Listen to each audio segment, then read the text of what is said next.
On any given day in our parks, something meaningful is unfolding. For instance, at Pella Crossing, a couple strolls around the ponds with their dog. Red-winged blackbirds sing from the cattails. A breeze stirs the cottonwood trees. A great blue heron stalks silently in the shallows. Up at Hile Valley Ranch, mountain bikers wind through flower-dotted trails. Deer, startled, lift their heads as they pass, then return to grazing, and overhead ravens call and circle the pines. At Walker Ranch, native plants thrive on the hillsides. Noxious species have been wiped from the landscape, resulting in a more fire-resistant ecosystem. On a crisp morning, a school bus pulls up at the Agricultural Heritage Center. Chattering students pour out, eager to explore and learn. And over at the Carolyn Holmberg Preserve, a giant map of Boulder County is stretched across the grass. Visitors step onto it, pointing out where they're from, where they've spotted wildlife, and learning about the diverse ecozones that shape our landscape. Back at the Ron Stewart Parks and Open Space building, staff are hard at work, planning public programs, coordinating conservation efforts, and supporting the smooth operation of more than 100,000 acres of land in our care. And behind so much of what we do are our volunteers. Volunteers have been at the heart of Boulder County Parks and Open Space since the very beginning in 1975, when the first 10 volunteer naturalists began sharing their passion for nature and environmental education. Today, hundreds of volunteers work in every corner of the department, from pulling noxious weeds and rebuilding trails, to monitoring wildlife, leading history tours, and welcoming visitors at trailheads. These everyday moments, the peaceful, the playful, the purposeful, are possible because of volunteers. My name is Sarah Quiroga, a member of the Boulder County Parks and Open Space Education and Outreach Team, and I'm your host for this episode. Today we're talking with Pascale Fried, who dedicated 31 years to Boulder County Parks and Open Space. As supervisor of the Education and Outreach Team, Pascale supported and celebrated volunteers, helping to shape a culture of stewardship and community connection that continues to this day.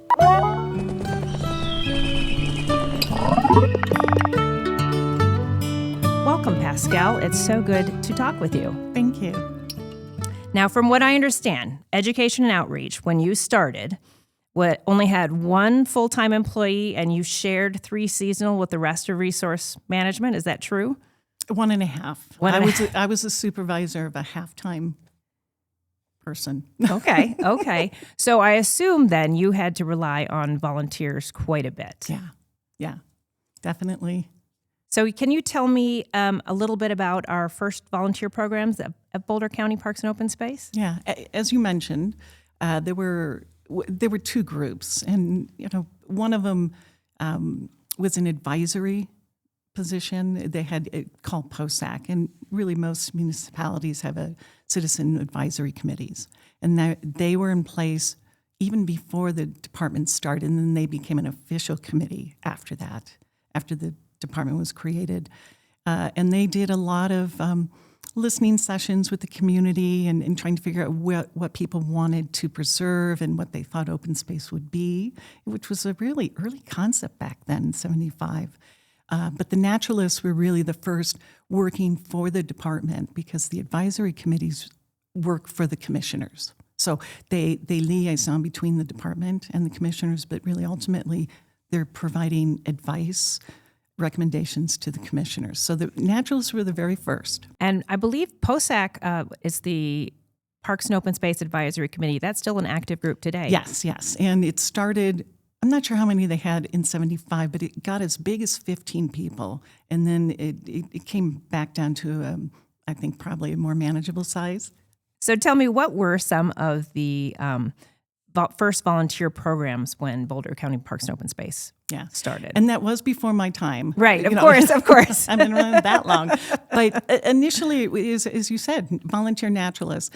And I was told by Rich Koopman, who once worked here, and he wasn't even here at that time, but he knew the volunteers. It was an idea, I think, really sprouted by volunteers who said, I want to be a naturalist for the open space program, even though there wasn't much of a program. And they got 10 or 12, somewhere around there, people who were knowledgeable. They were birders, they, were educators, they loved plants, and they led hikes on the 3 properties or parcels of land that the county owned at that time, or at least was leasing and owning. And they would do nature hikes. I don't believe there was any training. I think they just were people who wanted to do it. They probably got a T-shirt or a hat, and they started leading public programs initially. And then the requested programs from school teachers and other groups, came later. Really, that passion for environmental education it really was the foundational part of that program. Yeah. And again, the way that I understand it is that it was the volunteers who said, we want to volunteer for you. Instead of the director who probably had a lot on her hands that first year, we need a volunteer naturalist program. It was, really, it started by a group who just saw the beauty of where they were living and wanted to share that. And I'm sure that the city of Boulder already had a program like that, so it was mimicking what they saw was working well in Boulder. From that little kernel of 10 people, 12 people, whatever it was, how has then this evolved? And I came in around 1992. Okay. So in the 80s, after the county purchased Walker Ranch, there was a homestead there, and that was part of the purchase. Desire for the purchase wasn't just the foothills landscape, but also there was a historical ranch. And at that point, staff really felt that, we can tell a story here, the history of ranching in Boulder County. And that was very different from any other open space program that I know of, because usually history and open space or nature, at that time especially, were very separate. There were museums or historical societies, but this was an open space program who wanted to dabble in history because they had a site. And staff, but eventually volunteers, started putting on special events up at the homestead, dedicated to the 1980s, what was going on at the time, and ranching in particular. And then, do you mean? Excuse me, I'm sorry to interrupt. 1880s or 1980s? 1880s. 1880s. Did I say 1980s? I think you did. Oh my gosh, no, 1880s. Even though 1980 was a long time ago. It's a long time ago at this point. No, 1880s, and teachers either attended or heard about it, and they requested programs. So that's how that grew, and that really was the third official volunteer program. Was our cultural history, very much dedicated towards Walker Ranch programming, special events, school groups, and probably tours for the public occasionally. From there, things started to rapidly get going. Yes. There were, in my time in the early 1990s, there were Cub Scout, Boy Scouts, Girl Scouts who wanted to get a service badge of something. And they would contact us and say, can we, do some work for you? Can we, what can we do? And that became really the start of what are often called one-day projects or one-time projects, episodic projects, compared to a volunteer who volunteers, for a year length or whatever that may be. Right. And really those scouts and probably school groups, it was occasional here and there, and they probably knew somebody on staff and a next door neighbor or an uncle, and they did this. And we formalized it really after we saw a need. The department did in the mid-1990s. Just like we can take advantage of the interest and maybe get some work done that staff is unable to do. And it was more formalized that people could call in and really, I would say negotiate, but not really, what's the menu of choices and what can you do? And at that point, we had a discussion, very small staff still, of who's going to be in charge of that. And we decided we needed a new position. It really came up that the people in operations, which is now recreation facilities, just were not at their desk enough to return those phone calls. There weren't computers then, or if they were, there was one in the building. So people would call and it would take time to get back. And it was like, let's get a dedicated person that can interface with those interested groups, businesses, scouts, whatever, and start utilizing the interest of local, residents in helping us get some work done. So it almost was an organic process of people wanting to help and then figuring out, we need to somehow create a system for them to be able to help us with what we need rather than what they would like to do. Yeah. And to do it not only in a timely manner, but to really start developing what is the need for the next year or the 3 years or the 5-year plan. Where can we utilize volunteers? And I think that staff, various staff who thought, well, we could use volunteers for this, because the only other work group, we had full-time staff, very few seasonals, and there were jail crews. And, jail crews aren't always the best for whatever the work is.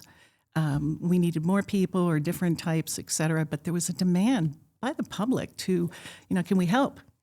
And it was like, we can do this, but it had to be organized. It had to be really thought out, and how's this going to benefit the department and the staff helping, to have their input. So there was one person, Megan Davis was the first to have that position, who came on board and really just went from work group to work group to work group, like, how can volunteers help you? What can we do for a small group or a big group? What land management are you doing that volunteers could help you?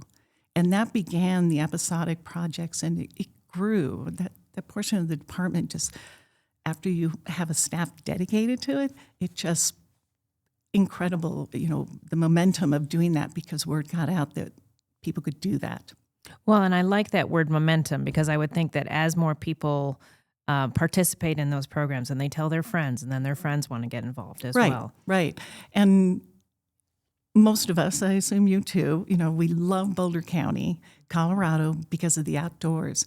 So to participate in activities out there, for a lot of people, that's pretty cool. Not everybody wants to do it, but for a lot of people, it just sounds fun. And for the most part, it is. It might be a little tiring, but it's fun. And those work projects were everything you'd imagine. Yeah. What are some of those work projects? I mean, I know we were just talking earlier that you went and were working out in the seed garden this morning. Yeah, the native seed garden. At that point, it was a lot of trail work, maintenance or perhaps construction.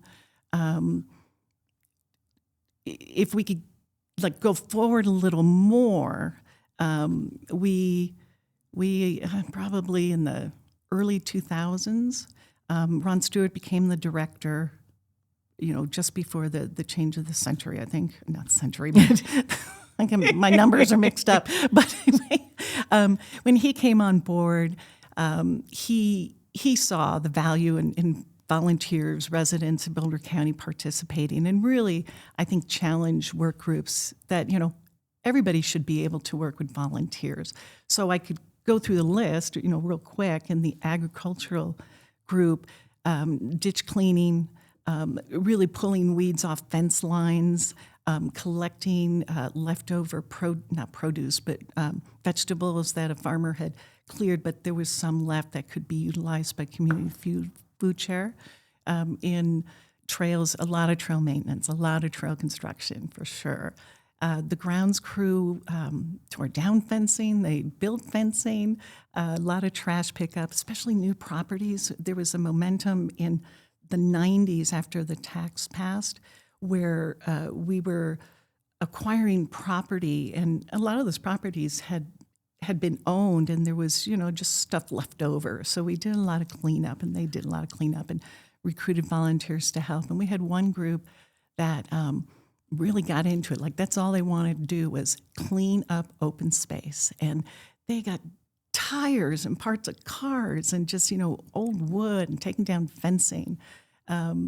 Historic preservation, they really utilize volunteers in painting or restoring some buildings. There's some things that they could do. And then when you move up to resource management, over to resource management, definitely education outreach, that's where it started.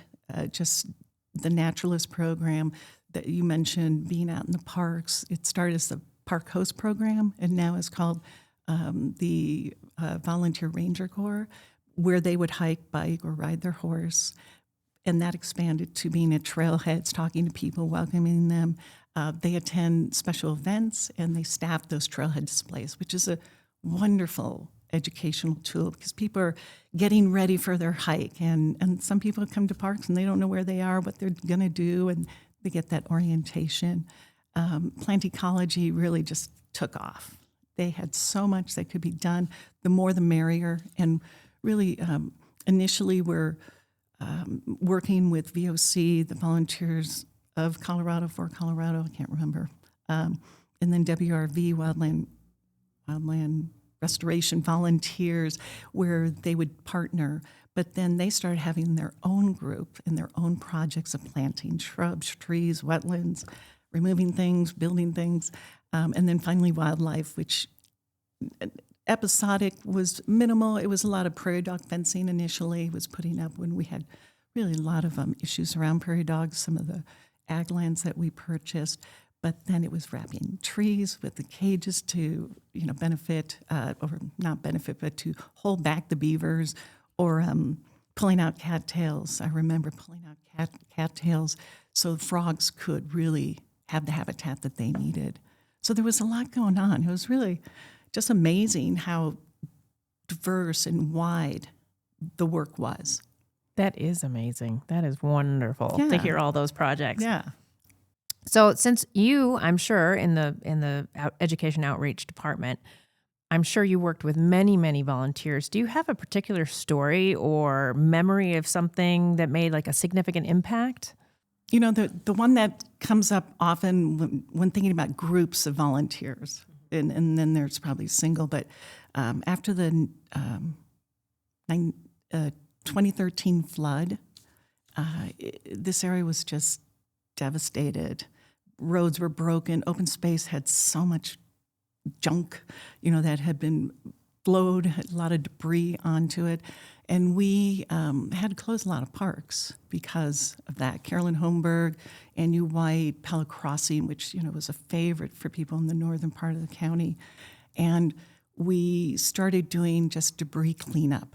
And I remember really well being out at the Alexander Dawson property, which is not really a park, but it was owned by the county, and the South Boulder Creek it was just junk everywhere. And we were cleaning it, and people were so happy to do that. They just felt like this is what open space needed. And it was like, it was like tearful being out there with a group of people. It was 30 people just picking up trash. It must have given them a tangible way to come back from a natural disaster like that. Absolutely. Because even if your home wasn't really affected by that flood, your drive to see mom was affected by it, or, your friend, et cetera. So it just felt good to get that crud off the fence line. So when you drove by, it sort of looked nice again instead of just this. It was devastating for some. It was really incredible. And the group, they didn't know each other. It was just a public project. And they just really felt great about it, but they felt great about it together. I mean, it was really such an interesting experience, but just impactful. Otherwise, an individual, I can't not think of Ann Cooper, who's been a volunteer for us. She started in the 80s, so she's been around for 40-ish plus years. And it's just amazing. She started as a volunteer naturalist. She's a writer. She's an artist, and she's just kept up. She's done training for us, and really, this department's been part of her life and vice versa. She's been such a resource, I think, for the department. And, during the pandemic, she didn't really know what she could do, so she started writing articles for Images, the department's quarterly magazine. And it was fun to see, and you would think she was a brand new volunteer, and she wasn't. She was 35 years in. And she just really had such a connection with the department and so many volunteers and a lot of staff. Well, and that speaks to the program in that someone who stays in the area or lives in the area wants to continue to volunteer over the course of 35 or 40 years and keeps finding new ways to be inspired and invigorated in what y'all are doing. Yeah, no, it's really, and she's not the only one. We've had volunteers, 20 years. Catherine Young was the author for the Nature Detective insert in Images for 20 years, 4 times a year. And for about, I think, 10 of those years, she was living in Seattle. And just really, she got something out of it. I mean, all that research she did and the creative writing to make this palatable and understandable to young children. But just really that partnership just with an individual to an organization, just really wonderful to see. As a volunteer coordinator, that's what you want every experience to be. But not everybody has 20 years to give. Speaking of over the course of 35 or 40 years, have there been multi-generational volunteer families where maybe the children start volunteering with the parents? Yeah, that it started with Walker Ranch because really the ranch came alive with kids, running around, playing hide and go seek, jumping in the hay. One of them had a set of matches. That was not good, but just having fun in their costumes, and we required parents or an adult, but usually it was a parent, to be with the kids. So that's where that started. But we had families where maybe mom or dad didn't really want to, and they liked it, and they stayed. And then the next child that grew up and was 8 years old would help, definitely. And then vice versa. We definitely, in I can't remember what they called it, but it was within plant ecology, the collecting a native seed and then cleaning it. There was a mother-daughter duo. And I would say there's been many families working together, or as one was leaving, the other became interested, and definitely a lot of partners. One person would be a volunteer, and finally the partner would go and say, I think that sounds really fun. Can I join too? So I think there have been those experiences for sure, and bringing on friends. But the Walker Ranch, and probably at the Ag Center too, I imagine, but Walker Ranch especially, because we needed children to make the ranch feel like it was in 1880. I guess when thinking about children, how did we get and we need volunteers to lead the tours and do the historic days and that kind of thing. How did we get schools to start coming to become, I understand you said there were scout groups or teachers would hear about us, and then would those volunteers be able to tie in with the school groups? We did marketing. We definitely went into the schools, or maybe not into the schools, but the principal's offices, and then eventually, emails, and offered our services to lead a hike, or to come into the school and do a program, or to offer them a stewardship project. And that's something that really took off with Deborah Price, where they would study something. And the first one was a wildlife camera that was set off South Boulder Creek, very close to Pella. And the kids put the camera out with Michelle Durant, who's a wildlife biologist, and we just wanted to know what wildlife was really in that area. And the kids would download the material and they would look, and I think they were 5th grade. And they did that for months and months and months, and we were able to document what they were seeing. They had to look it up and figure out what it was sometimes because it was just they're behind, and then did a presentation to staff. So we've had that really big range of program participation to actually doing some work for us. Oh, that's wonderful. Yeah. That's just wonderful. Yeah. And you're creating a spirit of volunteership Absolutely. in those kids that then they can carry forward. Yeah. And then later, and I think it was, somewhere in the mid 2010, 12-ish, the Ranger team created a volunteer opportunity for high schoolers called the Left Hand Outdoor Challenge. And that brought in not only, different kind of energy, but really, as you talk about young people thinking about nature differently and such, I think they definitely created some people who, in their studies, whether it was going to college or getting work after high school, that they wanted to do something in natural resources or historic preservation too. So it depended on the work that they had been doing, but Left Hand Outdoor Challenge really struck a chord. We always were doing nature hikes and programming for young children and adults. And it was that middle age that we just hadn't tapped into, and the Rangers did it. So we know there's always challenges when you are organizing or running volunteer programs. So what are some of the major challenges in sustaining or growing a volunteer program like we have? Yeah. Probably in the beginning, it was staff understanding how to work with volunteers because they had, grounds knew how to do it together, but how do you get volunteers, involved, and how does that work, and the various ages and skills, et cetera. But I think as we grew, we really needed staff buy-in because education and outreach, or the one person who really wanted to work with volunteers couldn't do that it needed to be stepped up.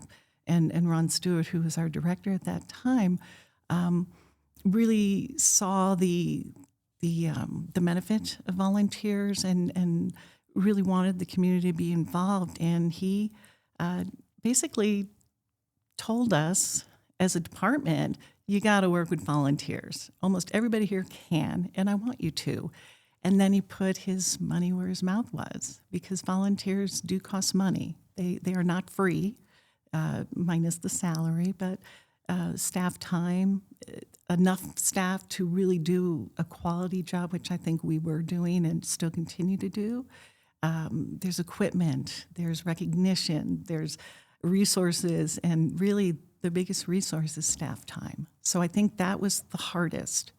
And many people, be it that they were somebody who really knew how to build a trail, or somebody who was a wildlife biologist really good at those skills, did not necessarily have experience working with volunteers. So they needed the time too to think about how we're going to work with volunteers. What's the training? What's the equipment? How are we scheduling this?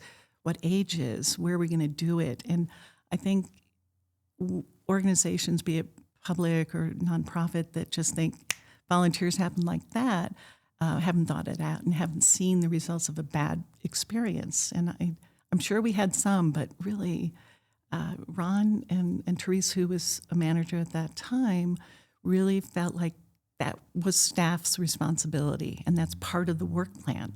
And I think that just really was the get-go. Had that not happened, it would have been a struggle for many people because they still have a full-time job, and saying, no, you can take the hours you need to get this ready to do this. And it worked. So how have the roles of volunteers changed over time? We've talked a little bit about how it was a lot of education and people who just loved nature at first, because we've seen shifting in conservation styles and conservation practice, community engagement, community needs. How have we been able to do that adaptation? I'm not sure. I mean, I still think it's, and I think you probably know this, that people volunteer for different reasons. And some people volunteer because they want to learn. And there's some people that volunteer because they have the expertise. And I think that maybe is what you're asking in some ways, that there are people in our community who really know restoration and working with staff. And I think that's what it was, is that staff would, one way or another, have a person who says, I can figure this out with you. So I think whether it was really a formal relationship where, we're partnering, or they're just helping or bouncing ideas off, or can I suggest this? I think that volunteers had that leadership ability, but it wasn't necessarily, a title that they wore, that there was more collaboration with members of the community that had that expertise. So it wasn't just that their available time is like, how can we do this? And, what plants. And there are people in Boulder County, as other parts of the country and their communities, are just really experts in certain areas that staff tapped into and worked with them. So I think the collaboration was, at the beginning, it was really scheduling, and then they go do it. But behind the scene, I think more over time, collaboration with individuals who either had the interest but probably more the knowledge of how to do that. Staff took advantage. Well, and that collaboration leads to like innovation within the department, within the projects, within the what they can, because they have the knowledge now. Right. Is there any innovation that really stands out to you? I mean, that's kind of a big question. Yeah, like that over that is.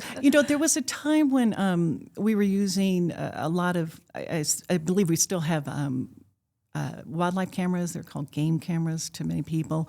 But we had them out on open space instead of staff or volunteers going out looking for animals. Cameras caught them. And we had thousands and thousands and thousands of photographs because they were motion detected.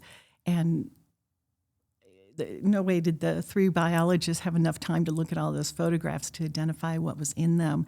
And it was, somehow it happened, but technology really helped that they were able to upload this on a particular website, and then people volunteered to participate, and they would look at 100 photographs and then identify what they saw. And many times they saw nothing. They saw a blue jay or a stellar jay or a deer. Oh, another deer. A deer again. And then there was a bobcat. And that really sped it up for the wildlife biologists to take the data and say, this is what's going on at Heil.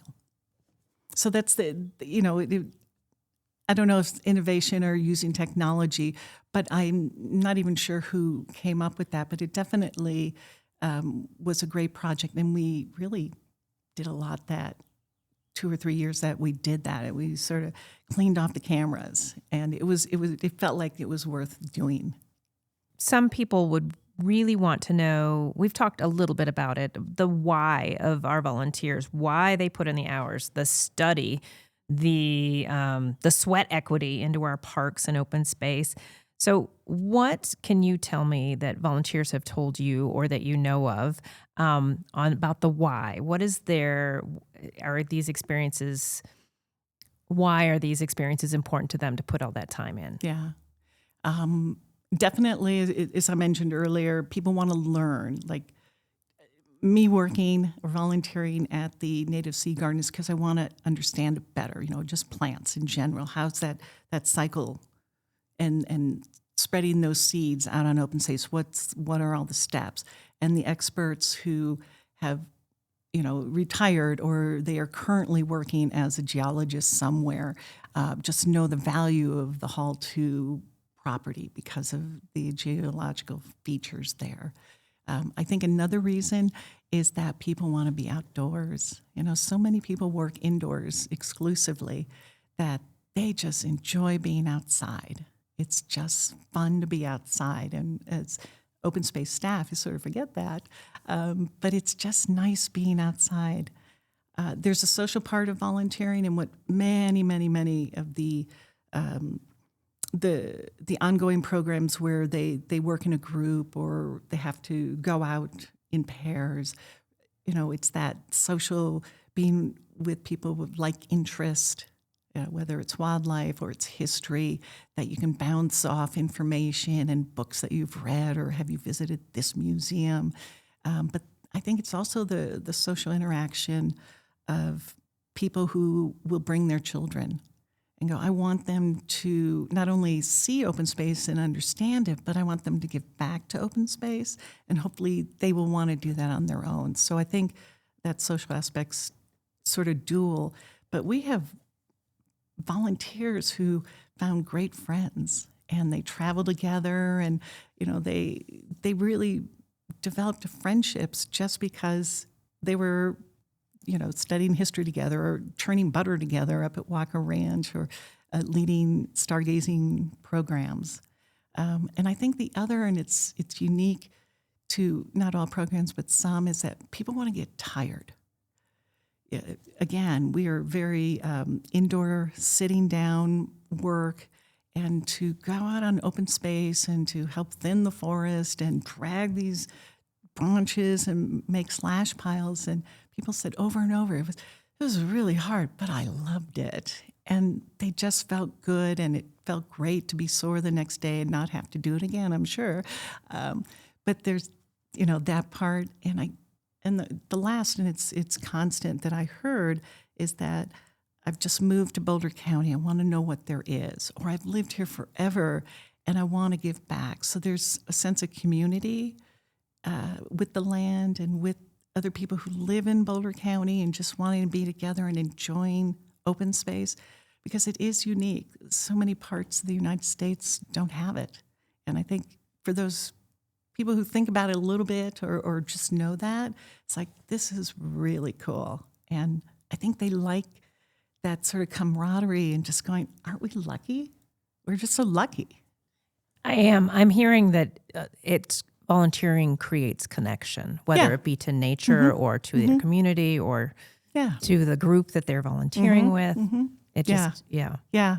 And there was one time when we were doing a hike with the Volunteer Ranger Corps and Volunteer Naturalists. It was one of the new trails opening for Heil, and they got a sneak peek ahead of time. And there was probably 30 of us, and we're hiking, and I was in the back because I had the first aid kit, and I noticed, it just made me laugh, is that as we started stringing out on the trail, the naturalists, the Volunteer Ranger Corps were in the front, and they were, hiking and looking around and loving it. And then the birders were way in the back, and they were stopping and constantly stopping. And it was like, the subgroups found each other, and they were really enjoying the experience of being there and finding an individual or a small group that, wanted to experience it the same way and enjoyed it in sort of, a different way than the smaller other subgroup was doing it. And it was like, I could have just divided it. I knew exactly where the line was. It was funny. the exact same space was creating a different experience for each group. Exactly. Mm-hmm. It's wonderful. So now let's look into the future a little bit. So what do you see as the biggest opportunities for volunteer involvement over the next 50 years, or maybe just the next 5 or 10, or, it's a little more biteable, offable chunk? Oh, there's the good news, bad news. I mean, the bad news is climate change. And what we've seen, more recently in the past 20 years of just natural disasters. And that opportunity is not going to stop. And after a flood or a fire, having the community and not individuals, but groups come out and help, and for other volunteers to explain what happened and that, how it will be improved either because of restoration efforts or just time in some cases is there. The good news is the department has for a few years now, I want to say 3 to 4 years, has been really reaching out to all the community. I think the goal is to have a volunteer pool or group that reflects the community. And there's been a lot of effort into doing that. Right now, it's been mostly reaching out to the Latinx community, but it's also been geographical. Back in the day, many decades ago, we really worked primarily, the volunteers were from Boulder and Longmont. And more, Nederland, Louisville, Lafayette, Hygiene, et cetera. So that, to me, is the good news, because we're a county agency, and county residents have the opportunity to participate in some way or another. If, say, someone wanted to get into being a volunteer, how would they go about doing that? The easiest way is the webpage. Okay. The website. And there's Parks and Open Space, volunteer, and that's where the episodic or the one day activities are. And then the more ongoing there's a lot of monitoring programs. I don't think I mentioned, but some are year-round. Most of the volunteer opportunities are in the warmer months, which is really 7 months, 7 to 8 months, depending. So that's the easiest way. And the opposite is if there's a group that wants to help, is to, same thing, on the website, there's a place where you can say, I have a group that would like to do some outdoor work for you or for the department, and contact would be made. That's the easiest way for sure. And I know you've talked about people with immense expertise. What if someone comes in and they've never done anything like this before? Is all the training provided? Yeah, definitely. And And you'd asked about what people or volunteers had said to me, and it's incredible, how much some people just feel like I learned so much. So I think those, I don't know anything, or I just moved here and I don't know this place very well. Training is almost always, not almost always, there is always episodic. It might be short. It's 15 minutes, how to use a tool, what we're doing. Boom, you're moving, and then there'll be on-the-job training. Whereas the naturalist program or cultural history or at the Agricultural Heritage Center, there's training, and then there is ongoing training, which is something that I'm very proud that staff did. We talked about it, and we just felt like the volunteer feedback that we got from volunteers was they love the continued education, the continued learning. So we put a lot of effort into offering something at least once a month, and depending on the program, it could be twice a month. And learning is different. I mean, for some, it really was the classroom learning, slide program. Why are there so many more bald eagles in Boulder County? To hiking the trail with someone to better understand what are the features, what's special about this. And then there were the occasional behind the scenes where they got off trail to perhaps see the boundary of the property to better understand the wholeness of the work.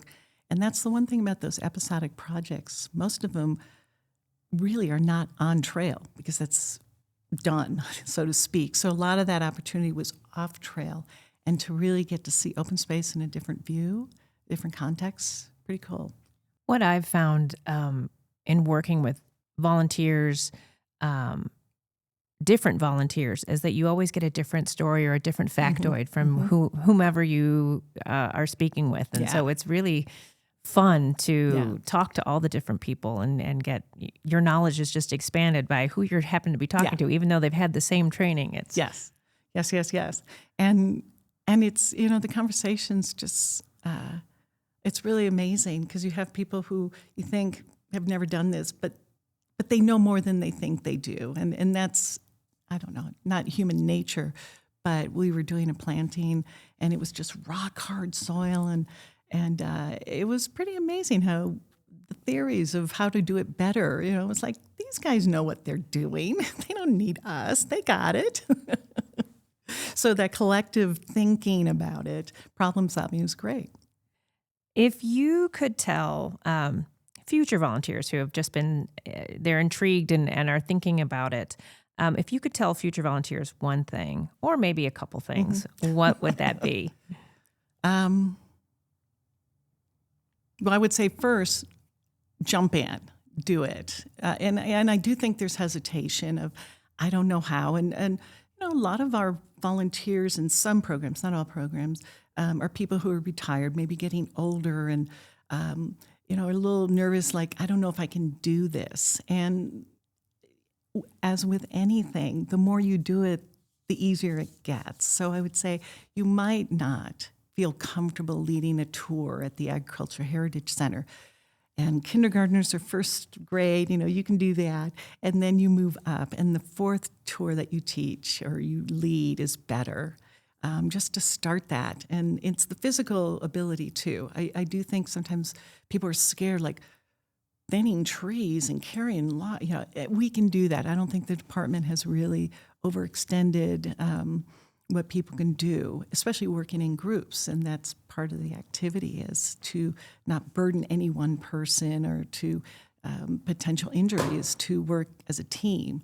So I just doing it. And really, the one thing about volunteer experiences, be it here especially, because that's what I know best, is that it ultimately, maybe not one episodic project and, life is different, but for those volunteers that really, do a few or they sign up for a full year or 2 years and my gosh, it's 5 years later, it becomes a part of who you are. And I think there's really just such a warmth to that I am more than just the person who lives on Parr Road or I'm retired, that I have been involved and I can go back to Heil and go, I helped plant some of those trees.